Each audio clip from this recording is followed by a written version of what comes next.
Dans l'univers de la musique africaine, rares sont les noms aussi emblématiques que celui de Fela Kuti, le créateur visionnaire de l'afrobeat. Mais derrière ce géant, il y a un héritier qui a su s'imposer avec sa propre voix, son propre style et une énergie inépuisable, Femi Kuti.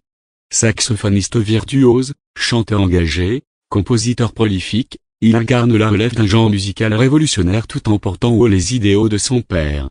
Aujourd'hui, à plus de 60 ans, Femi continue de faire vibrer les scènes du monde entier avec son groupe, The Positive Force, et son message de justice sociale. Ce moment marque le début de son ascension musicale.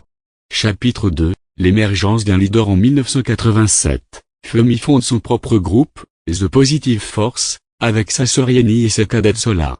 Il lance également le Movement Against Second Slavery, dénonçant l'exploitation des ressources africaines par les multinationales. Son premier album, No Cause for Alarm, sort en 1987, suivi de Femi Kuti en 1995. Ses œuvres mêlent soul, funk et jazz, avec des textes engagés sur la guerre, la corruption et l'apartheid. Chapitre 3, la consécration internationale en 1998. Femi sort Shoki Shoki, son premier album international. Il y introduit des influences reggae et électroniques, avec des titres comme Bang Bang Bang et Truc d'Andier. Ce disque le propulse sur la scène mondiale, avec des concerts en Europe, aux États-Unis et en Afrique. Il devient un ambassadeur de l'afrobeat, alliant tradition et modernité. Chapitre 4, un militant sur scène, Femi utilise sa musique comme un outil de résistance. Il dénonce la corruption, les injustices sociales et les violences politiques.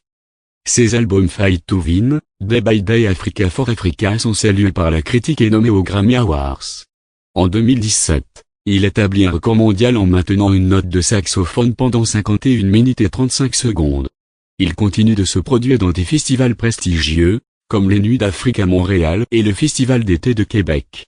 Chapitre 5, la relève et l'héritage. En 2021, Femi collabore avec son fils aîné, Mad Kuti, sur l'album Legacy Plus.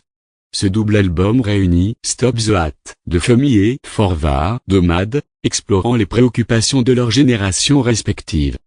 Mad, formé à Londres, apporte une touche moderne à l'afrobeat, intégrant des influences psychédéliques et blues. Le projet illustre la transmission d'un héritage musical et militant à travers les générations. Chapitre 6, une scène inépuisable. À plus de 60 ans, Femi Kuti reste une figure incontournable de la scène musicale mondiale. Il continue de tourner avec The Positive Force, offrant des performances énergiques et engagées. Ses concerts sont des moments de communion avec le public, mêlant musique, danse et messages politiques. Il incarne la vitalité de l'afrobeat et son pouvoir de transformation sociale. Conclusion, l'écho d'un combat. Femi Kuti n'est pas seulement un musicien, il est un porte-voix des opprimés, un témoin des luttes sociales et un défenseur de la culture africaine. À travers sa musique, il continue de porter le flambeau de son père, tout en l'adaptant aux réalités contemporaines. Son œuvre est un appel à la conscience, à l'unité et à l'action. Dans un monde où les injustices persistent, Femi Kuti rappelle que la musique peut être une arme puissante pour le changement.